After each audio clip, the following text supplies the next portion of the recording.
Chapter 32. The humid, violet fog of the lost woods drew beads of sweat from Riju's spine as she squinted forward, cursing at the instructions Zelda's cryptic note provided. Follow the shock fruit. Seemed easy enough, until the tangles of thick trees, their fallen spindly branches, and rotting, moss-laden logs ensnared her legs and kept turning her around in what had to be pointless, repeating circles. Finding the single slip of paper tucked beneath her door after all these weeks of sorting through the strange ruins and twists of Ganondorf's empire was a surprise, but not a shock. Zelda had been committed to remaining at the castle, despite the protests of everyone up and down her loose, informal recovery command. "You don't need to be here. See this," they lovingly prodded, and yet she waved them away, only asking that they keep as much business as they could to the courtyard or library.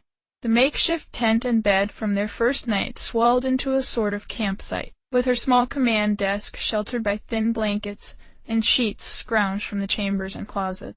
A dinner table for two grew setting by setting, eventually curling its way around the perimeter, making space for all those who lingered from the uprising, happy to help with whatever tasks their queen asked after, whether that was cataloging the hordes of zonate smuggled into the docks for redistribution out to the kingdom, or delivering a curious package to a certain seamstress in Hatno. Riju couldn't resist. She'd taken that job on personally. She couldn't have gone on living without the chance to peel back the layers of Lucky Clover Gazette and find Zelda's blood-splattered dragon silk kimono, folded up with that loathsome mass of ostrich plumes and onyx chiffon, the diamonds torn ruthlessly from the bodice, leaving hanging threads and frayed seams. On top, a small card marked with unmistakable looping script. "I fussed too much. Zed."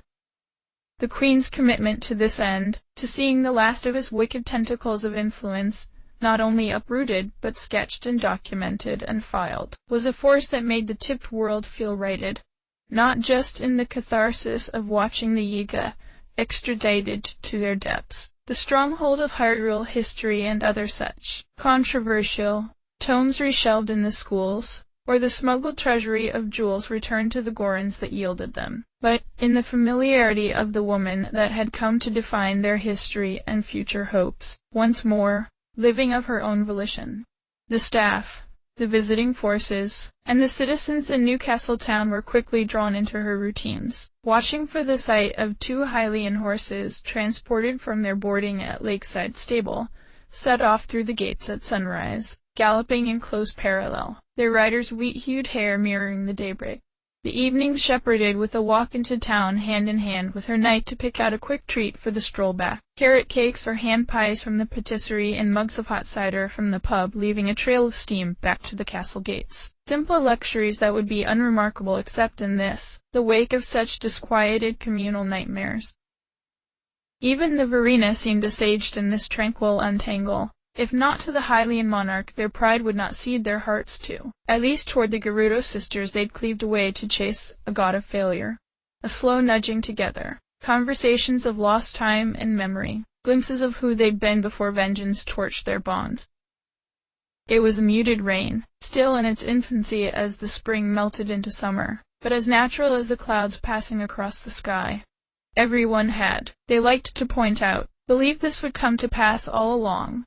That was the refrain from the stables, the pubs, the celebrations and festivals, the deeply apologetic corrections Zelda had urged Tracy not to print. The people in Hyrule need to trust their resources. Don't highlight your tarnishes just to save my feelings.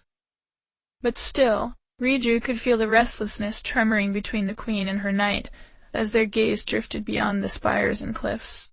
The quiet between them in the presence of company, the sacred conversations they held only when friends and guards had retired out of earshot. The way they observed this world like a project separate from themselves, watching at arm's length, fitting together fragments that were never theirs in the first place.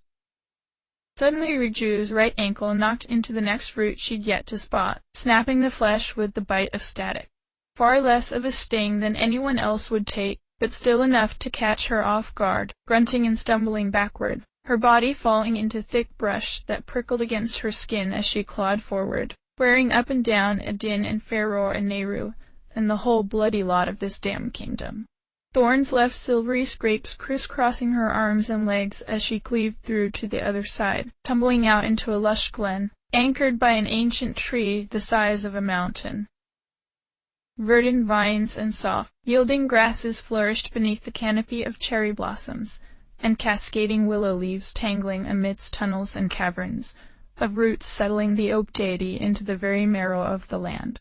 Long-forgotten fragments of walkways and stone mingled alongside the worn-away deities, carved into boulders and slabs, steadily reclaimed by the earth. "I'm sorry to send you running on a scavenger hunt." Zelda's voice cut through the string quartets of insects and fluting birds, and it was then Ryuju noticed the congregation gathered around a humble stone pedestal just around the tree's bend. The queen stood with her hands clasped at her waist, smart and elegant in a water-colored kimono patterned with unfurling silent princess blossoms.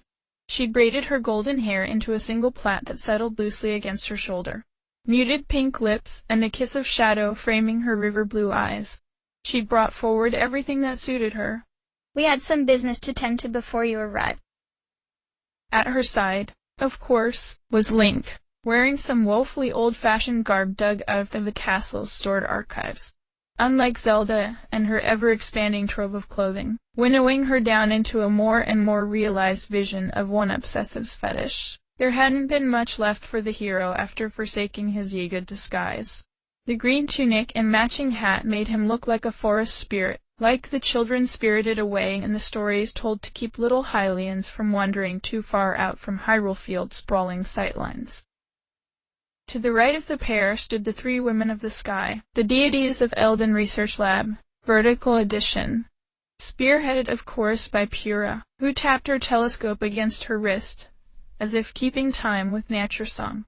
So ensnared by the rapturous sight of those red-sheathed legs, rising up from their high-heeled genesis up to heaven, Ryuju almost missed the chivalry challenge of a glare from the esteemed scientist and Hyrule recovery mastermind, one she'd obviously been waiting weeks to unleash on her saboteur. Yes, she deserved it. She'd promised to make it up to her. On the outskirts of their gathering hung Tracy, an addition that ticked Ryuju's eyebrow in surprise. Penn had bowed out of service before victory bells could ring, something about an old cousin, a wanderer outside of the news racket, living life on the pub and stable circuit. Propping up Ganondorf's mouthpiece had squashed what little taste he still had for the job. Trace's head hung low around the castle, avoiding eye contact, trying to remain useful in her own way, gathering the latest developments and discoveries as the four corners of Hyrule stitched themselves back together. "I have a proposition for you," Zelda continued, ushering the chief forward. She stepped onto this almost imperceptible dais, and it was in this movement, this shifting of the light, that her periphery caught the gleam of steel sheathed within the pedestal's center. But the knight, his prize and burden, the companion he'd always carry. In this land. "It belongs with Hyrule," Zelda said, catching Ryuju's revelation in the air as her friend's gentle drift clicked into clear focus. Ryuju couldn't help it. This sinking disappointment that made her heart catch in her throat. A genuine, if slightly selfish, grief. Their unexpected patchwork of routines, with which she was just starting to get comfortable. For the first time in her life, she was getting a sense of the woman she'd only seen as Link's eventual aim, his weakness and salvation. She'd grown unexpectedly accustomed to this big castle family and its strange crew of idealists and warriors, uniting her in the same beloved, beating heart.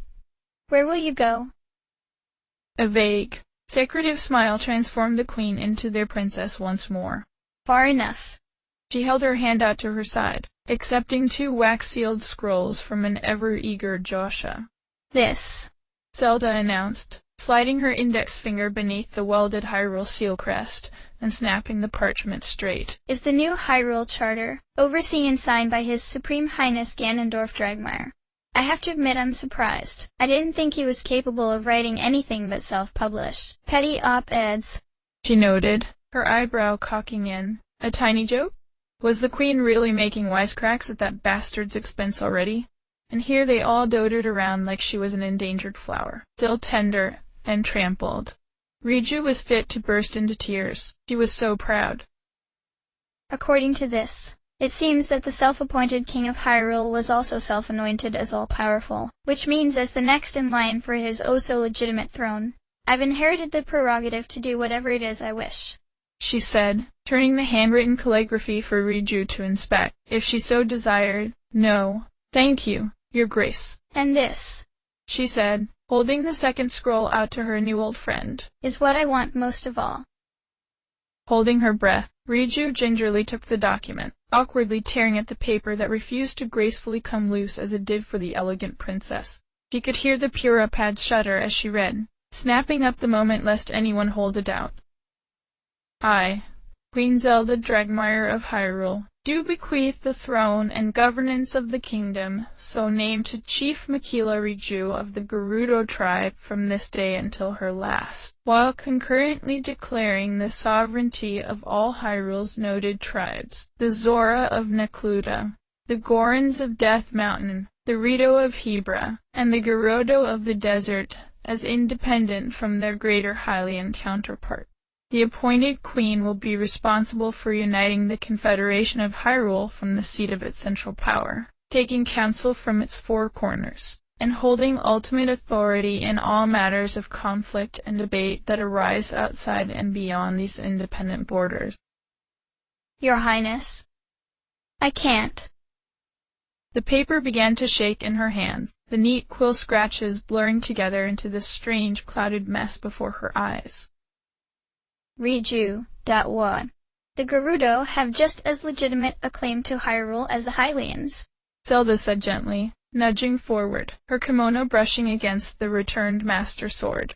And after the ruthless, fearless, reckless, Pura cut in, drawing a hearty nod of agreement from beneath Paea's shrouding headpiece. Zelda grinned a moment, drawing herself taller and painting a grave cast of judgment across her face. Yes. Very reckless, very rash and impetuous, foolhardy enough, it seems, to inspire every ally and even placate my only remaining enemies. If New Old Hyrule is going to have a place for everyone, including your brave sisters led astray, she said, flipping an ink-stained quill into Riju's hand, it's got to be behind you. It should be behind you. Zelda. Are you sure? You know Hyrule loves you. They're not going to hold a villain's sins against you. I would say the same of you, Riju, Zelda said, holding her gaze steady, and it was then she noticed the slightest rim of puffed gray beneath her wide, steadfast eyes, a whisper of fatigue after much, after everything. I can't ever hope to replace you, she said, bringing the parchment to a point between her palms. If you don't wish to lead the realm, I'll have no choice but to stay, she said, her eyes betraying not the slightest doubt. Riju shook her head, dumbfounded. I don't know where to start. You'll need some good advice, Zelda said, bowing out from center. Those who will argue tooth and nail, and call you on your blind sides. I think you have a perfect seeds of a counsel right here. Riju fell forward, swallowing Zelda up in her warm arms, bangles bulging against her muscles as she squeezed her sweet goddess of lavender and silk as tightly as she could. Thank you, she managed, biting back tears. Treze leaned close, sure to capture the moment Riju's pen hit the paper, the quiet, tree-shaded herald of Hyrule's new era. She stacked the team together, the new queen centered, evidence for as long as history would hold it. As they drifted to depart, Riju reached out once more, her hands brushing Link's leather gauntlets. Hey, she said, wrapping her hands around his shoulders, her heart brimming with a novel full of wishes and curses and jokes and memories to pour over her dear old friend, but able to piece themselves together. Choked back, impossible to sum into a perfect, fitting goodbye. Take care of her, she whispered, as pointless a wish as any of her other useless sentiments. They were exactly as they should be, the people they were meant to become, brought back to each other at last. Nothing she could say could make the triumph sweeter, no action she could dream could sever its path. The goddess, at long last, had found her way. He nodded, stoic and strong, the knight her people would tell their children about. Arm in arm, the hero and the princess bowed into the dense forest, leaving their story in the women's gathered hands. End of chapter 2.